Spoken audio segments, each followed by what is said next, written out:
हाँ चल।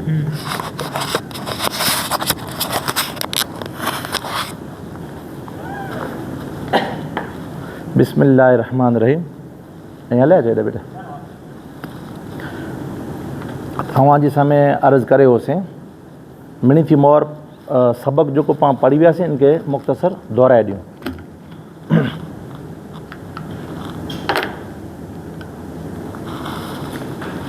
सबक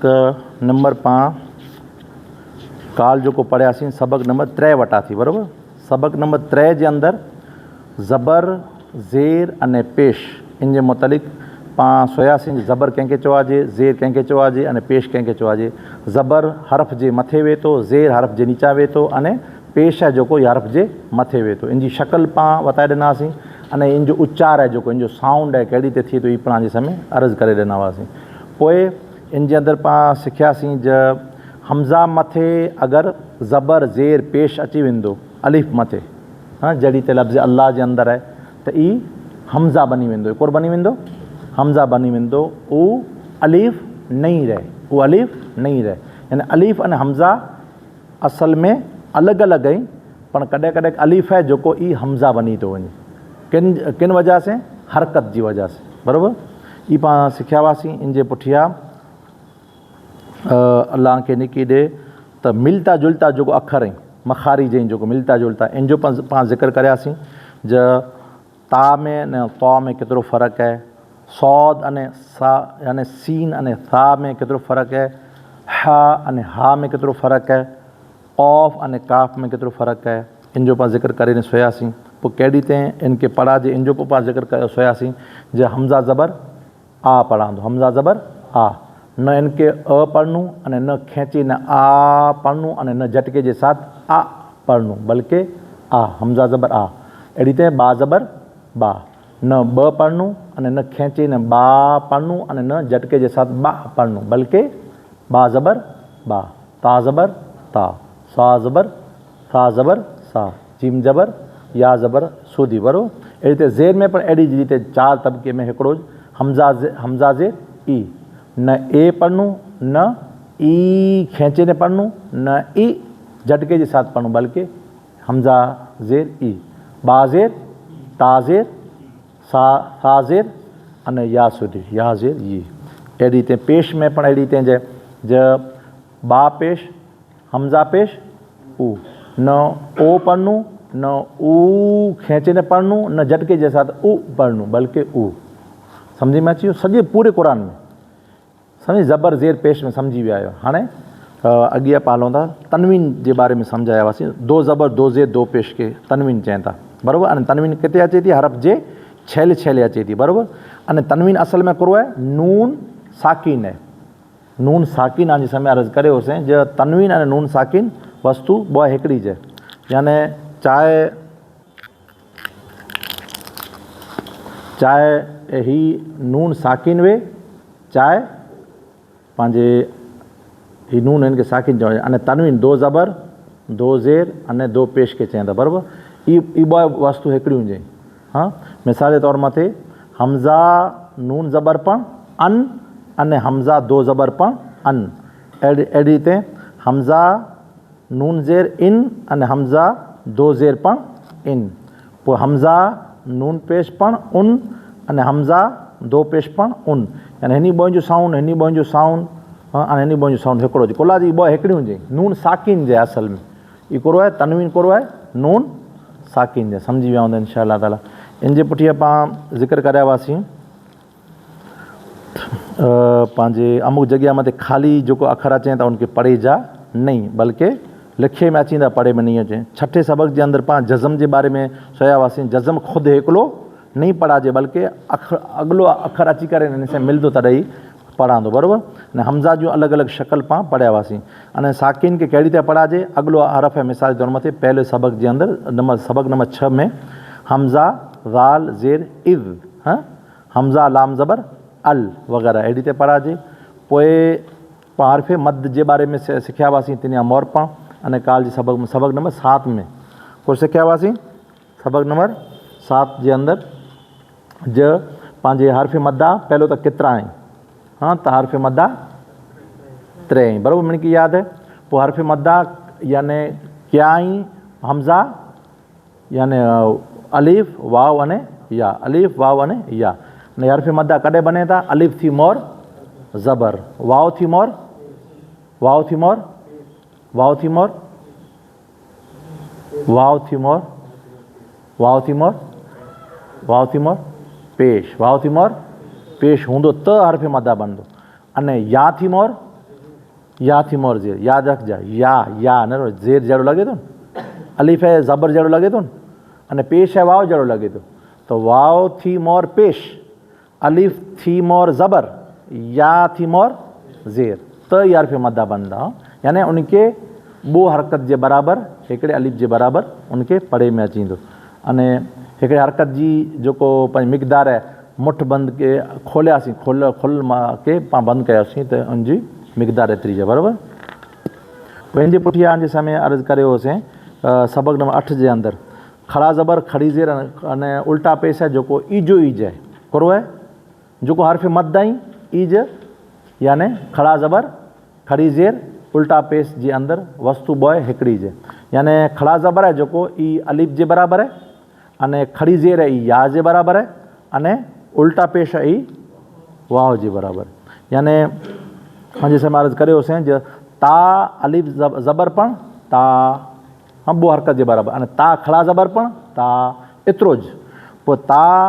या ज़ेर ती, अने ता खड़ी ज़ेर ती, पोइ ता उल्टा पेश पण तू, अने ता वाव पेश पण तू। सम्झी वियो? सबक नंबर पोइ अल्लाह खे निकी ॾे त 9 जे अंदरि हुरूफ़े लीन जे बारे में पाण तिनी मोर पढ़ी विया आहियूं, अने काल्ह जे समय अर्ज़ु करे होसीं जो हुरूफ़े लीन वटां थी पाण पढ़बोसीं बराबरि। सबक नंबर 9 आहे, सबक नंबर 9 अने हुरूफ़े लीन बराबरि आहे। हुरूफ़े लीन केतिरा आहिनि? हुरूफ़े लीन केतिरा आहिनि? हुरूफ़े लीन ॿ ई बराबरि, माशा अल्लाह। हुरूफ़े लीन ॿ ई, अने ई हर जॻह मथे बनदा ना, हर जॻह मथे नहीं बने, तॾहिं कॾहिं बनदा? हुरूफ़े लीन यानी ई ॿ साकिन हूंदा। अने क्या क्या हरफ ई ॿ? वाव अने, वाव अने या, अने पंहिंजे वाव अने या, अने ई ॿ पेन पहलो कहिड़ो हूंदा? साकिन हूंदा, हिकिड़ो वाव अने ॿियो या, ही साकिन हूंदा। अने इन ॿ थी मोर कहिड़ो हूंदो? ज़बर। को बि अखर हूंदो उन मथे ज़बर, को बि अखर हूंदो उन मथे ज़बर, त ॿ लीन बनदा। अने लीन माना नरमी से अदा करणु, बराबरि आहे, नरमी से अदा करणु। मिसाल जे तौर मथे मिसाल में हलिया अचो ता वाव ज़बर ताओ आहिनि न, पंहिंजे उन मद जेतिरो खेंचे जो न आहिनि में, बिल्कुलु नरमी से परे जो आहे, सम्झनि? ता वाव ज़बर ताओ, अने ता या ज़बर तय, तो वाव ज़बर ताओ, तो या ज़बर तय, पोइ ज़ा वाव ज़बर ज़ओ, अने ज़ा या ज़बर ज़य, पोइ ज़ा वाव ज़बर ज़ओ, अने ज़ा या ज़बर ज़य। सम्झी विया? ई पंहिंजे इनमें क़ुरान मजीद जा हरफ़ हुरूफ़ लीन की मश्क न गनो ऐं यहाँ थी अॻियां जो ज्यां थी 3 4 4 अखर भेरा थी वेंदा यहाँ थी। बा या ज़बर बे, नून ज़बर न, बई न, बराबरि है। हुरूफ़ लीन की मश्क, ख्याल अची वियो न? हाँ, मैंने की ख्याल अची वियो? ये मतलब पढ़ो, बा या ज़बर बे, बे नून ज़बर न, बे न। हाँ, हिकिड़े ॿिए खे वतागंज ख्याल न वे मश्क ज्यां थी मश्क कराइजे थी से। पोइ पाण सबक नंबर 2 चालू करे रहिया आहियूं हाणे इंशाअल्लाह, इन जी मश्क करे गनो। बा या ज़बर बे, नून ज़बर न, बे न। पोइ इन जे पुठियां पूरा बेटा हा वाव ज़बर हाओ, हा वाव ज़बर हाओ, लाम ज़बर ला, हाओ ला। हाँ बेटा અહીં पढ़ो था, અહીં पढ़ो। हा हाओ, लाम ज़बर ला, हाओ ला। हाँ बेटा અહીં पढ़ो था। या वाव ज़बर याओ, या वाव ज़बर याओ, मीम ज़बर मा, याओ मा। અહીં पढ़ो था बेटा। खा वाव ज़बर खाओ, फा दो पेश फुन, फा दो पेश फुन, खाओ फुन। लाम वाव ज़बर लाओ, हा, हा दो ज़ेर हिन, लव पाण खे अखर क्यों न जो है, वाओ थी मोर ज़बर है ई, लव ए बे केतिरो नरम से पढ़ाई में अचे थो न, ख़बर पए थी न पाण खे नरमी से पढ़ाई में अचे थो। हाणे हिन जे पुठियां बेटा पंहिंजे लव हिन जे पुठियां लाम या ज़बर लय, सीन ज़बर सा, लय सा है ना, आसानी से पढ़ाई में अचे न, लय लय ऐं नरमी से लय लय सा। पोइ बेटा गा गैन, गैन बा ज़बर, गैन या ज़बर गए, बा पेश बू, गए बू, हाँ गैरिल मग़दूबी अचे थो न, गई गई ऊज लफ़्ज़ है, गई भैया गई बू। पोइ हाय सू, हाय सू। पोइ बा हाँ कै फा न रहो, कै पाण खे इहो लफ़्ज़ न विझो, कै, पोइ माओ, पोइ दए, पोइ कौ वरी पाछो, पोइ शइ वग़ैरह वग़ैरह। हाँ हाणे पाण 10 सबक़ चालू करे नहरी आहे, सबक़ नंबर 10 सुन जा। तीन दंदान आहिनि जेको त्रै दंद, हाँ त्रै दंदान हीअ आहिनि जेको हिनखे कोन चवनि था तशदीद, इनके कोन चवनि था तशदीद। ये कोरो कम करे थी हरफ के अंदर, तीन दंदान इस शक्ल को क्या कहते हैं, तशदीद कहते हैं। पहलो तो इनजो नालो कोरो है तशदीद, शद पण चवनि था अने तशदीद, ऐं चइजा तशदीद कोरो, तशदीद कोरो तशदीद बराबर है। हाँ और इसे मुशद्दद भी कहते हैं, इनके मुशद्दद पण चवनि था, यानी जिन खाली अखर यानी ईंज हूंदी त इनके तशदीद, अने अखर मथे अची वेंदी इनके मुशद्दद हरफ चवंदो, कोन चवंदो मुशद्दद हरफ। मिसाल जे तौर मथे ए हीअ ऐन, ही लाम अने ही मीम, हाँ हाणे इन मथे हीअ तशदीद, त हीअ जेको लाम है न हीअ मुशद्दद है, लाम मुशद्दद, ऐन मथे अची वञे त ऐन मुशद्दद, मीम मथे अची वञे त मीम मुशद्दद। हाणे ईज पढ़ांदो न, बल्कि अगलो अखर है न ई इन में मिलंदो, ऐन लाम ज़बर अल, लाम मीम ज़बर लम, अल लम करो। त ही जेको अखर है लाम, ई असल में ॿो लाम हुआ या करीबुल मखरज हुआ, तो उन्हीं के पिंड में गिनी करे अने उनके डबल बनाए वजे, या जिन हर एतिरो ऐं खाली समझ जा जे जिन अखर मथे तशदीद अचींदी उनके डबल बनाए वेंदी, उनके डबल बनाए वेंदी। मिसाल जे तौर मथे ये पढ़ांदो कड़ी ते हमज़ा बा ज़बर अब, हिकु यार ही जेको अखर है, जेको ही अखर है, हाँ ही कहिड़ी ते पढ़ांदो, ही पहलो हेड़ी ते पढ़ंदो हमज़ा बा ज़बर अब। हाणे वरी पाछो इन जे बा के ॿीहर पढ़े में अचींदो, बा ज़बर बा, अब बा करो, अब बा, हाँ अहिड़ी ते हमज़ा ता ज़बर अत, पोइ वरी ता ज़बर ता, अत्ता, क्यों एही, क्यों अत्ता, खाली ही लिखल यानी पढ़ांदो अहिड़ो, लिखल अहिड़ी ते हूंदो, अत्ता अब्बा। हाँ तो ये सबक न ईंदा, अचो पाण रिपीट कयूं त इनमें पहलो त इन जे अंदरि पाण खे इन 10वें सबक जे अंदरि कोरो सम्झे जो है जो तशदीद, हाँ अने गुन्ना, तशदीद अने गुन्ना। तशदीद कंहिंखे चवनि था, त्रै दंदान वारे खे, अने गुन्ना कंहिंखे चवनि था, नक में आवाज़ विझणो, इन जो सबक है अॼु जो बराबरि। पोइ त्रै दंदान वारी शक्ल है जेको इनखे तशदीद चवनि था, अने जिन अखर मथे तशदीद अचींदी उनखे कोन चवंदो मुशद्दद, उन हरफ खे कोन चवंदो मुशद्दद। जहिड़ी ते लाम है, लाम कोरो है मुशद्दद, मीम मथे वे त मीम मुशद्दद, नून मथे वे त नून मुशद्दद, अने ऐन मथे वे त सम्झ, जिन अखर मथे तशदीद अचींदी उनके मुशद्दद चवंदो, हाँ मुशद्दद।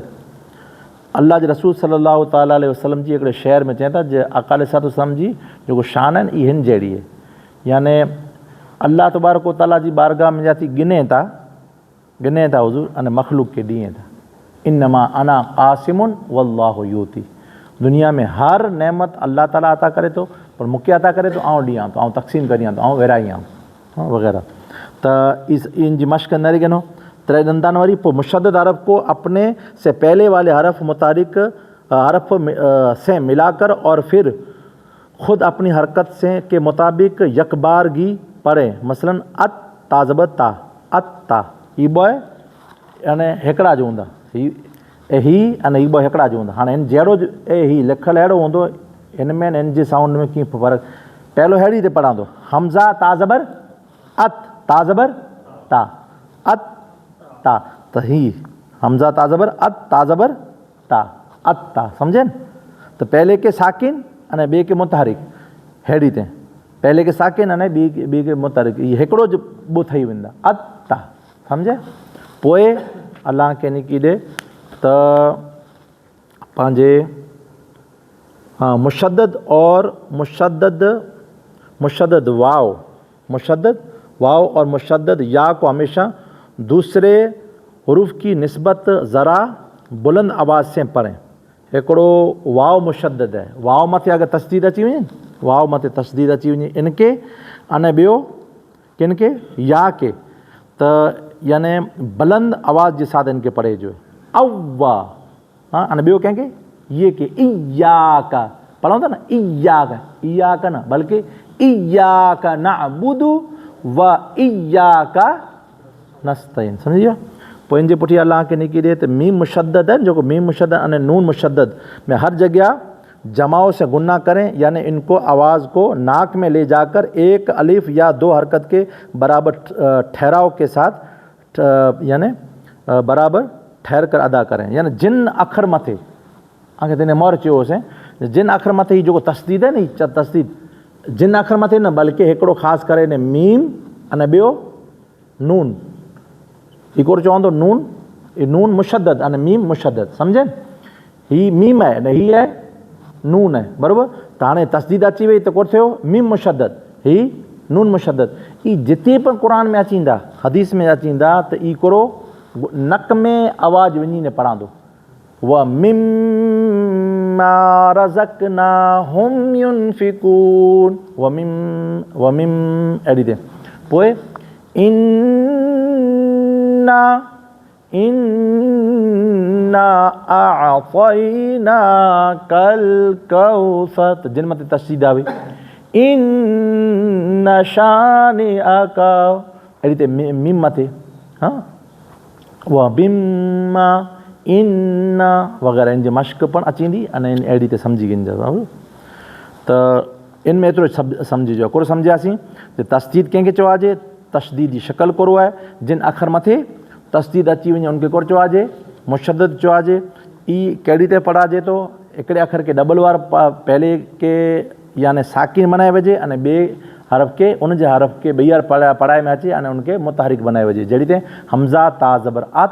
पोइ वरी पाछो ता खे ॿई पढ़े में अचींदो ता ज़बर ता, अत ता, अहिड़ी ते हर हरफ़ के, अहिड़ी ते हर मिसाल जे तौर मथे सबक़ पढ़ी गिनो, हमज़ा ता ज़बर अत, ता ज़बर ता, अत ता, हमज़ा ता ज़ेर इत, ता ज़बर ता, इत ता, हमज़ा ता पेश उत, ता ज़बर ता, उत ता। हाणे पोइ पढ़ो था तोई वारो, हमज़ा ता ज़बर, हमज़ा ता ज़बर अत, ता ज़बर ता, अत ता। पोइ जो बेटा हमज़ा ता ज़ेर इत, ता ज़बर ता, इत ता, डबल वार इत ता, पेश वारो हमज़ा ता पेश उत, पोइ ता ज़बर ता, उत ता। ऐं पढ़ो था हमज़ा ज़ा ज़बर अज़ ज़ा, हाँ अज़ ज़ा। ऐं पढ़ो था बेटा हमज़ा ज़ा ज़ेर इज़, ज़ा ज़बर इज़ ज़ा, इज़, हाँ जी बेटा हमज़ा ज़ाल पेश उज़, ज़ा ज़बर ज़ा, उज़ ज़ा। हिन जे पुठियां पढ़ो था हाँ अज़ ज़ा। अने पेश वे त हिते इन जे पुठियां वारो, न न इन हमज़ा मथे, हाँ इन पुठियां पढ़ो था ईअं ज़ोई वारो,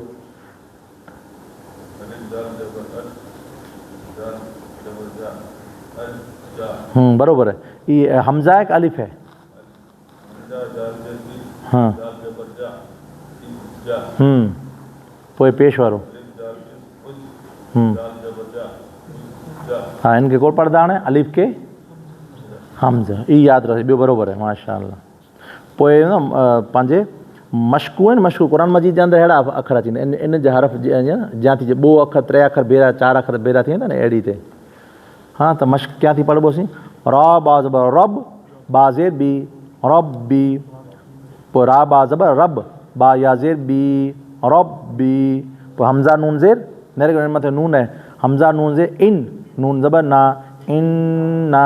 इन नक में आवाज़ अचींदो हाँ हाँ पोइ हमज़ा नून ज़ेर इन नून अलिफ ज़बर ना इन ना पोइ मिन्नी पोइ मिन्ना सुम्मा सुम्मा सा मीम पेश सुम मीम ज़बर मा सुम्मा सुम्मा पोइ मीम मीम ज़ेर मिम मीम अलिफ ज़बर मा मिम मा वग़ैरह वग़ैरह सम्झी बराबरि आहे पोइ इन जे अंदरि अॻियां हली करे अने सना अखर अचे न लिखियलु आहे इन जे सबक़ में अॻियां आहे हिते हिन में कोट चवनि था शद पिछले हरकत के साथ मिला कर पढ़ें यानी जिन अखर मथे की हरकत न वे तो इन थी मोर वारो जो अखर वे वोर वोर वल लज़ी के लिखी न वता ईअं त इहो विचलो अखर आहे जो जंहिं मथे हरकत न वे तो उहो नहीं पढ़ाजे हाँ मिसाल जे तौर मथे ए ई लिखियलु पियो आहे बराबरि हाँ अने हिन मथे पे तस्दीद है हाँ तो ये ना अलिफ नहीं पढ़ाजे बल्कि वाव एन ज़बर वा एन ज़बर आ वा आ हाँ नहीं लफ्ज़ असल में अड़ी थे ए वाव लाम ज़बर वल लाम ज़बर ला वल्ला ज़ीन वल्लज़ीन अलिफ आयो इसमें लिखल है पर पढ़ांदो न अड़ी ते जाम मिसालूं हूंदियूं क़ुरान मजीद में सम्झा जिन मथे लिखल न हूंदो तो उन मथे कीअं नहीं पढ़ाजे इन थी मोर वारो हरकत वारो अखर हूंदो ई अची न हिन में मिलंदो न रेगनो ही हिन में अची करे न मिलंदो त पढ़ांदो वल्लज़ीन वल्लज़ीन बराबरि अहिड़ी ते हर मिसाल के न रेगनो इन्ना अतईना पोइ फसले लिरब्बिक वनहर हिन में हीरो कल ऐं हीअ अलिफ मथे कीअं पढ़ना है त डायरेक्ट लाम में मिलंदो कल कौसर सम्झा न क़ुरान मजीद में अहिड़ी ते पंहिंजे उर्फ़ शमसी यानी उर्फ़ कमरियूं हिन में नहीं पढ़ाजे न रब्बिल ये अलिफ नहीं पढ़ाजे तस्दीद में पढ़ा जज़म में जिन मथे हरकत नहीं वे तो अलिफ लिखे में अचींदो पर पढ़ांदो न सम्झी विया नी ख़्याल अचे न अचे के मूंखे चइजो अहिड़ी ते ॿी वस्तु आहे जो क़रीबुल मखरज जेॾा पण अखर हूंदा आहिनि तो ओॾा पंहिंजे इन में इदगाम थींदो हूंदो तो उन अखर के पर नहीं पढ़े में अचे इन में ये अखर लफ़्ज़ आयो आहे मिसाल जे तौर मथे नून खा ज़बर नख लाम कापिस लुक काप में पिसकुम नख लुकुम कह देते हैं नख लुकुम हाँ नख लुकुम ईअं लफ़्ज़ लिखल अहिड़ी ते पर अहिड़ी ते पढ़ांदो न कहिड़ी ते पढ़ांदो न रे हा पंहिंजे नून अने हिन जे पुठियां खै पोइ लाम काप अने वरी ॿियो काप हाँ हीअ नख लुक को कुम हाँ ही पर काफ है न रहो हाँ ये काफ है ये काफ है तो हाँ ही काफ नहीं पढ़ाजे बल्कि इन काफ के छॾे ॾे में अची तो लाम है तस्दीद में मिलंदो हाँ नख लुक कुम नख ही कुला जिन ॿोनि जा क़रीब क़रीब मखरज आहिनि त अहिड़ी जो जिन जा चपे में जाती क्या क्या अखर अदा थियनि था हाँ वाओ फा बा वाओ मीम बीवी चालीस बेटा त पंहिंजे जिन मथे जज़म हूंदो पर जज़म थी मौज जेको पोइ हरकत हूंदी ज़बर हूंदो पेश हूंदो जेको ई इन में अची करे न तस्दीद वारे में मिलंदो लुक कुम नख लुक कुम ही नहीं पढ़ाजे सम्झो न ये अखर नहीं पढ़ाजे हाँ ॾिसजे तो इनमें पंहिंजे सबक़ में आहे न था हाँ वद दकार पुठी आहे नख लुक कुम आहे न नख लुक कुम पढ़ांदो नख लुको कुम नहीं पढ़ाजे बल्कि और पढ़ांदो नख लुक कुम सम्झो ये सफ़ा नंबर 22 मथे आहे न 22 है या वटि के 25 है 25 है हाँ वॾे नंढे में फ़र्क़ु पए थो वांदो न जी पोइ इन जे पुठियां अल्लाह खे निकी ॾे त पंहिंजे जब साकिन हरफ के बाद मुशद्दद हरफ हो तो मुशद्दद हरफ को पिछले मुतहरिक हरफ से मिलाकर पढ़ें और साकिन हरफ को न पढ़ें और पूरा ज़म करें मतलब समझो था न ई जो ही वस्तु है हेॾा ही साकिन है हेॾा साकिन है अने साकिन जे पुठियां मुशद्दद हरफ है तो साकिन वारो हरफ नहीं पढ़ाजे तॾहिं पोइ हिन ॿई खे मिलां तो नहीं पढ़ा हिन समूरो नहीं पढ़ाजे ही मुतहरिक हरफ आहिनि यानी पेश वारो आहे चाहे पेश वारो हुए ज़ेर वारो हुए जबर ई अची करे हिन में मिलंदो यानी लुकुम नख ही हिन में नहीं पढ़ाजे लुक ही नहीं पढ़ाजे बल्कि डायरेक्ट लाम काफ में मिलंदो नख लुकुम सम्झ में अची वियो अहिड़ी रीते सम्झी वञिजे अहिड़ी रीते अलाह खे निकी ॾे त पंहिंजे जॾहिं और ॿई मिसाल ॾिनो आहे न अबतुम आहिनि अबतुम हिन में दाल नहीं पढ़ाणो बोला दाल मथे कोरो आहे जज़म आहे अने ते मथे कोरो आहे तशदीद आहे त तशदीद वारो अखर पढ़ांदो अबतुम सम्झ में अचे थो अहिड़ो मिसाल आहे न केतिरे बेटा अबतुम हा यानी दाल नहीं पढ़ाजे साकिन त आहे पहले थी हाँ अने ई वरी पाछा क़रीबुल मखरज पढ़ाई मखरज इन ॿ जो हिकिड़ो जो दाल जो अने ते जो ता दाल अने तो ख़बर आहे ता दाल तो त इन त्रोई जो मखरज हिकिड़ो मखरज जो माना कहिड़ो आहे अखर निकिरे जी जॻह त जिन जी अखर निकिरे जी जॻह हिकिड़ी जी हूंदी अने उहो बाजू बाजू में अची वेंदा या उजोज अखर हूंदा यानी सीन अने पोइ वरी ॿई सीन त हिकिड़े ॿिए में ज़म ठही वेंदा हिकिड़े ॿिए में हलिया वेंदा या क़रीबुल मखरज हूंदा या ऊज मखरज हूंदा जहिड़ी ते इन में ई त हिन दाल अने ते जो मखरज हिकिड़ो आहे पाण पढ़ी विया आहियूं टे मखरज ही मसला ॾांदई इन जी जड़ थी ई टे अखर अदा थी वेंदा क्या ता दाल अने तो त इन त्रोई मज़ा थी ॿ कोई अगरि भेरा थी विया त्रोई मज़ा थी कोई बि ॿ अखर भेरा थी विया जहिड़ी त हिते थिया आहिनि हिकिड़ो दाल अने ता त पहिलो जेको अखर आहे यानी साकिन वारो आहे ई नहीं पढ़ाजे ॿियो आहे जेको ते ई पढ़ांदो यानी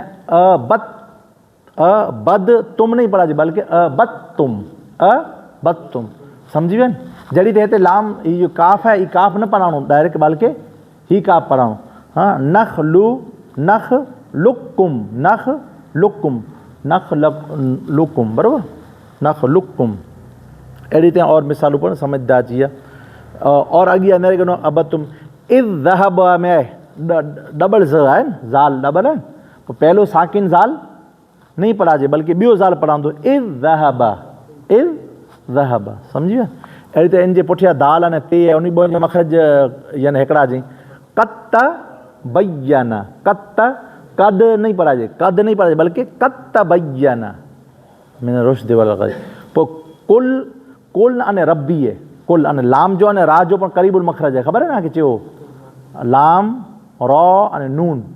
हाँ मां इहे खिले वारी ॾंद है सामला ॿो ॾंद ई पोइ इन जे ॿो जे बाजू वारा ॾंद ई पोइ खिले वारा पोइ अणी वारा वग़ैरह आहिनि इन ॿ में जे टे मखरज अदा थी वेंदा क्या हिकिड़ो लाम ॿियो नून टियों रॉ अने टे मखरज या थी अदा थी वेंदा इन में जा थी हिकिड़ो लाम अने रॉ त कुल रब्बे नहीं पढ़ाजे बल्कि कुर रब्बे सम्झी वियो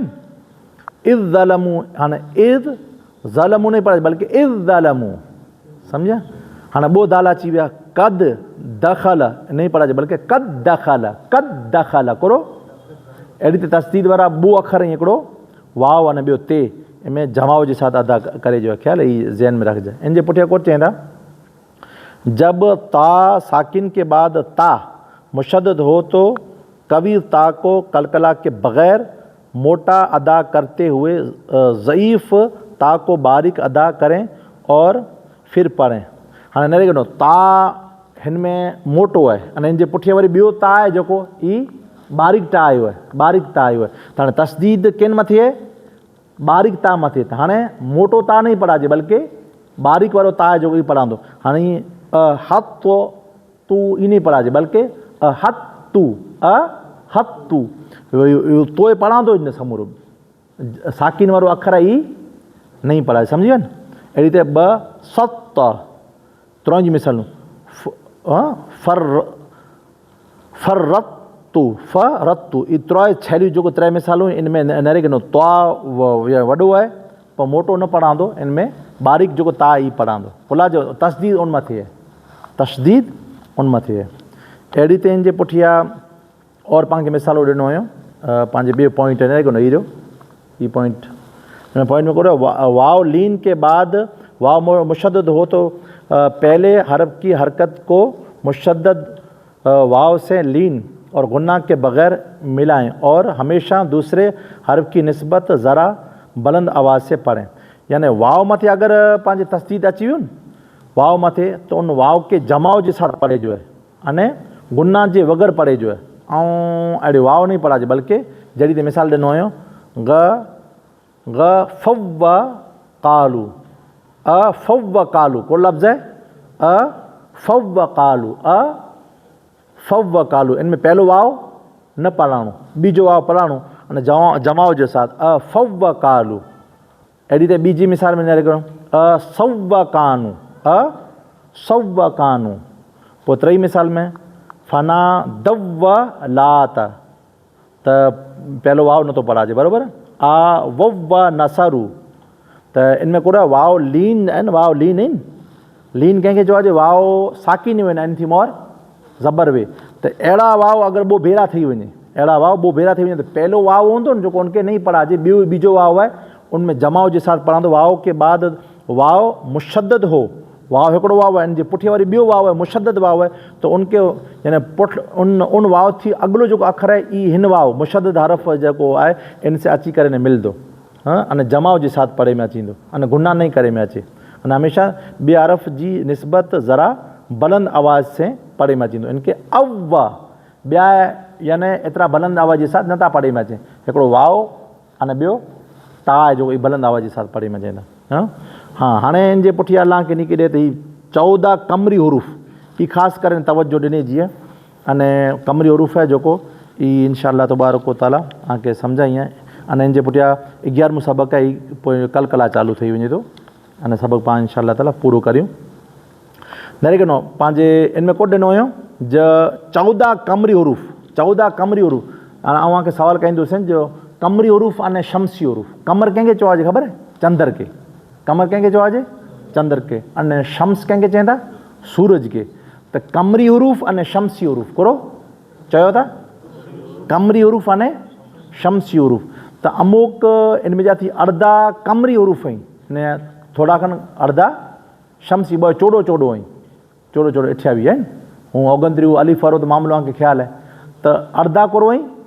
शमसी आहीं अने अर्धा कमरी आहीं ने ई जेको कमरी अने शमसी लफ़्ज़ जे शुरू जे अंदरि अची वेंदा आहिनि अने ओॾा अलिफ लाम लॻल हूंदो या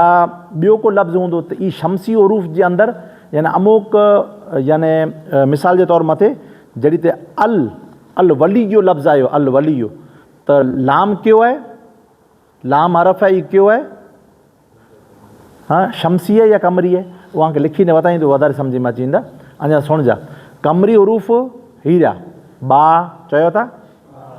जीम हा खौ ऐन गैन फा क़ाफ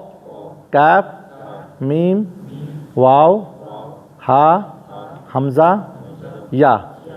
ही जेतिरा पर अखर आहिनि ई क्या आहे ख़बर आहे जेको पाण मिणी जी पंहिंजे कोई न को क़ाइदे जी सीते पाण रीते पाण पढ़ी विया आहियूं बा जो पाण कोर चयोसीं हुरुफ़े इक़लाब कितने हैं एक हाँ जेको बदिली वञे थो ख़बर आहे मिन बाद रखियल वे थो पढ़ांदो मिम बाद हिकिड़ो हिकिड़ो हर्फ़ ई रहियो ॿियो पंहिंजी जीम आहिनि जीम ई हिकिड़ो पंहिंजी बीच ज़बान तालू से मिलकर जीम शीन या अदा होता है ख़बर है तो उनमें जाती हिकिड़ो ज अखर ई जीम अने इन जे पुठियां वरी 6 अखर उहो जेको हल्की अखर आहिनि जेको उनमें चालू थी था वञनि हिकिड़ो हा हर्फ़ कयो आहे हल्की है हल्क में जाती आहे हा अने ॿियो हा अने ॿियो ऐन ई पण हल्की है गैन ई पण खा ई पण अने फा कयो आई पंहिंजे 4 अखर ॿिया कई चपे में अदा थी वेंदा हिकिड़ो आहे फा बराबरि फा पुठियां वाव अने वाव पुठियां इनमें फा पर अची वियो वाव पर अची वियो मीम बराबरि आहे अने इन जे पुठियां पंहिंजे हा आहे अने हमज़ा आहे त इहे हर उर्फ़े हल्की जेको 6 ऊ शफ़ यानी चपे वारा अखर आहिनि जेको से हिकिड़ो उर्फ़े इक़लाब बा ई माना टोटल अखर माना केतिरा थी वेंदा 14 ई 14 अखर में जाती क्या 14 अखर आहिनि जेको आंजे साम्हूं वजो लिखायोसीं ई बा जीम हा खौ ऐन गैन फा अने या क़ाफ अने काफ मीम वाव हा हमज़ा अने या ई है तो यानी या से पहले आने वाले साकिन लाम को जज़म के वजह से तलफ़ुज़ में ज़ाहिर करके पढ़ेंगे ई जिन पर जगह मथे लफ़्ज़ जे शुरू जे अंदरि अची वेंदा न इहे अखर त ओॾा लाम पढ़ंदो, ओॾा लाम पढ़ंदो, अलीफ लाम लॻल हूंदो न उन मथे त ओॾा लाम पढ़ंदो। अने बाक़ी इन जे अलावा ही जेको पाण 14 अखर लिखियासीं न, इन 14 जे अलावा अगरि क्या ॿिया को अखर अची वेंदा न, यानी शमसी अची वेंदा न, ही त कमरी आहीं, ही 14 क्या आई कमरी, क्या आई शमसी पंहिंजी कमरी, बराबरि कमरी आई, केतिरा क्या आई कमरी, यानी कमरी केतिरा आई 14। त इहे अगरि अची वेंदा न त ओॾा लाम ज़ाहिर करे में अची वेंदो, यानी ओॾा लाम पढ़े में अची वेंदो। अगरि लफ़्ज़ जे शुरू में मिसाल जे तौर मथे पंहिंजे अल वली जो लिखियलु आहे ॾेढ इन जी बराबरि मिसाल सम्झदा त मगज़ में वेंदो जरा कर, न का औखो आहे थोरो खनि ने सम्झी वेंदा त साओ सौखोपन आहे। हाँ त इहे 14 अखर अची वेंदा इंशा अल्लाह ताला। कहिड़ी ते सुण जा अल वली जो, हाँ अल अल अल वली अल वली जो। हाँ हाणे ही वाव कयो अखर आहे, उन जेको पाण 14 लिखियासीं इन में मुंहिंजा थी आहे की न नेरो था आहे 14 मुंहिंजा थी। हाँ अहिड़ी त इन जी ॿई मिसाल कोरो आहे नेरो था, इन जी ॿई मिसाल अल अल मुक़ीतो आहे न, अल मुक़ीतो हीरो अल मुक़ीतो बराबरि अल मुक़ीतो अल मुक़ीतो। अहिड़ी त लफ़्ज़ न ईंदा, अचो अल किताबो बराबरि अल किताबो। हाँ पोइ वल कमरो, वल कमरो आहे न, वल कमरी, हाँ वल कमरी, इन जे पुठियां वल बादी, पोइ फिल हजी, पोइ फिल ख़ैर अलल अर्दे। ये जितरा बड़ा अखर आहिनि, हाँ त इन में हिन अलीफ लाम जिन पर वली मथे, किताब मथे, मुक़ीत मथे अलीफ लाम लॻल हूंदो न, जॾहिं पाण सुण जा जॾहिं पाण अलीफ लाम लॻल हूंदो न, अने अलीफ लाम जे पुठियां जेको अखर शुरू थिए में अची वेंदो, यानी वाव शुरू थियो, हेॾा काब शुरू थियो, हेॾा मीम शुरू थी, ई जेको हीअ अखर आहिनि इन 14 में जा हूंदा न, इन 14 अखर में जा सुण जा सम्झ जा त ई लाम परे में अची वेंदो, न का लाम परे में नहीं। सम्झ में आयो थोरो खनि चयो था ऐं कोन सम्झायो चयो था। हा हा हा यानी कमरी अखर जिते कमरी अखर शुरू थींदा हूंदा, हीअ वली में पहलो अखर वाव आहे, त हीअ वाव करो आहे कमरी आहे, सम्झो था। इन मथे वाव अलीफ लाम लॻी वियो त हाणे इलाम परे में अची वेंदो, मतिलबु करो आहे 14 अखर जेको कमरी हूंदा, उन कमरी अखर में जा थी कोई पण अखर हिकिड़ो अखर हेॾा पहले लफ़्ज़ में पहलो अखर उहो कमरी हूंदो न, उन मथे अलीफ लाम लॻल हूंदा त लाम परे में अची वेंदो न। अगरि ई 14 अखर में जा थी अगरि कोई हिते अखर शुरू न थींदो हूंदो त पोइ अलीफ लाम नहीं पढ़ाजे, डायरेक्ट ही अखर पढ़ंदो, सम्झी विया। हाँ तूं कोन सम्झी बेटा चओ था हीअ जो पाण चयासीं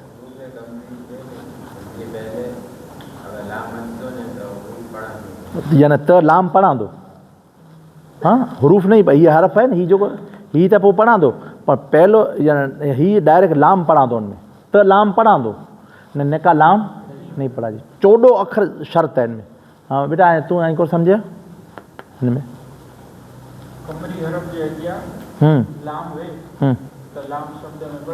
त लफ़्ज़ लाम लफ़्ज़ पढ़ंदो, न का लाम लफ़्ज़ नहीं पढ़ाजे। ऐं चयो था हाँ शुरुआत में त लाम पढ़े मजे, न का लाम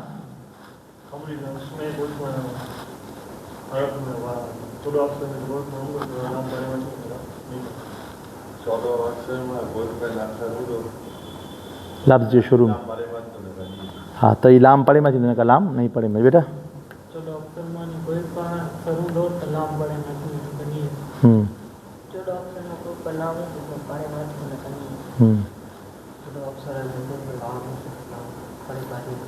चोॾहं अखर में जा थी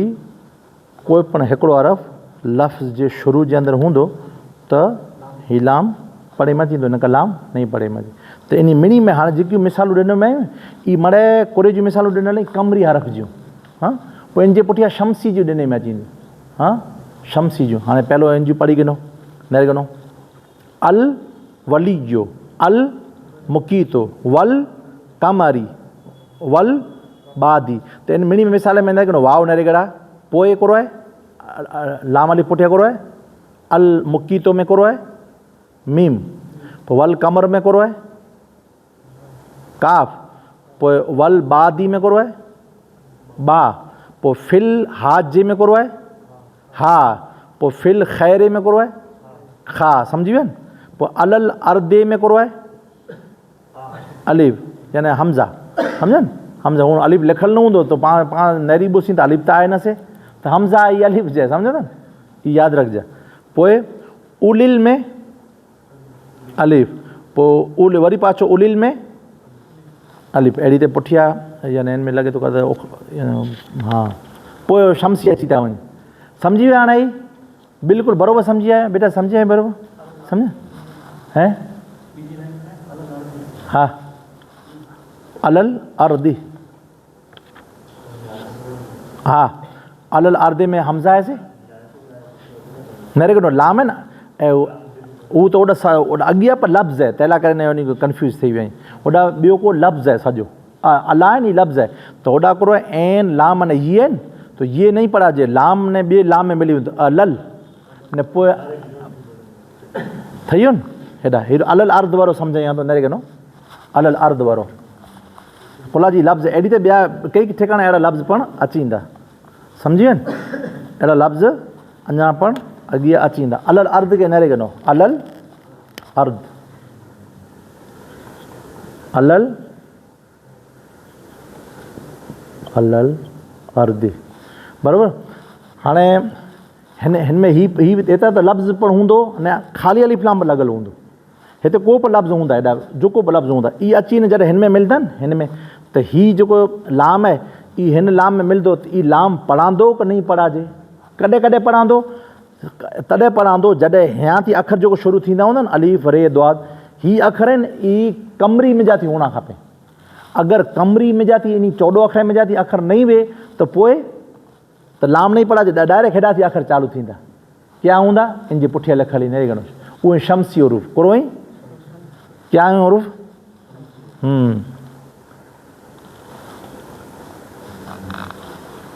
इहो सॼो शहर पर बनल आहे इन जो शहर बनल आहे शहर में ई माना कमरी ने शमसी ॿ पण उरूफ़ अची था वञे अलाह के निकी ॾे त पंहिंजे हक़ का खौफ़ अजब गम है इन में अची था वञे हक़ का खौफ़ लिखो था हक़ का खौफ हक़ का खौफ अजब अजब गम है ये 14 अखर है कि नहीं न था हक़ का खौफ अजब गम है चयो था हक़ का खौफ अजब गम है हक़ का खौफ अजब गम है हाणे हिन में हिकिड़ो आहे हा आहे न उन कमरी में जाती काफ़ आहे छोटा काफ़ आहे हमज़ा आहे अलीफ न हमज़ा मोर सम्झी वियो न पोइ खौफ़ में खाए आहे वाव आहे फा आहे एन आहे जीम आहे बा आहे गैन आहे पोइ मीम आहे पोइ हे अने पोइ ये ऐं की नहीं 14 अखर इजो ई आहिनि हक़ का 3 बार चई अची वेंदो इंशाल्लाह हक़ का खौफ अजब गम है हक़ का खौफ अजब गम है हक़ का खौफ अजब गम है तव्हांखे ख़्यालु अचे की न अचे अगरि अलिफ लाम त क़ुर में त लिखियलु हूंदा माने जे जबर वग़ैरह पर अगरि न वे न अॻियां वेंदा इंशाल्लाह ताला अॻियां पढ़ंदा त उन जे अंदरि पाण खे अहिड़ी त यादि करे जो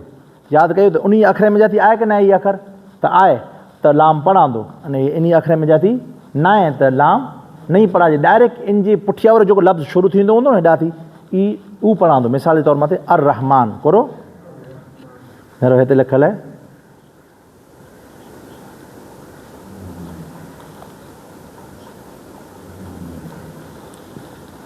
अर रहमान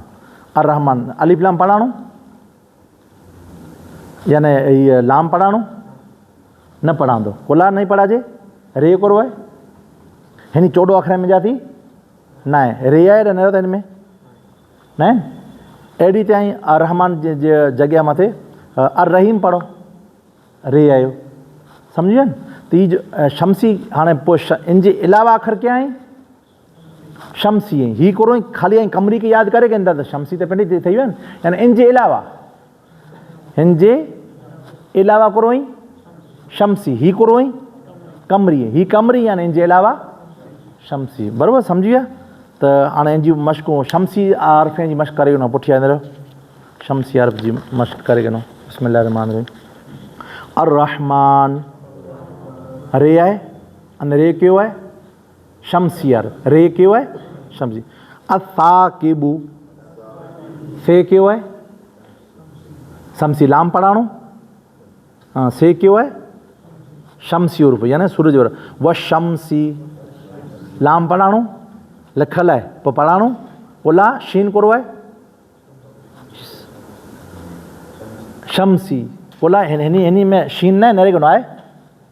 शीन अड़ी व तईरी आए तो इन में तो आए न तो मोटो ता जो पढ़ाजे तो पोइ व दिक्री अलिफ लाम पढ़ाणो ओला न पढ़ाणो क्यों है ज़ाल क्यों है ज़ाल क्यों अखर है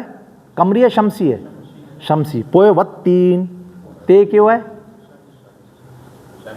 हाँ वत्तीन पढ़ाणो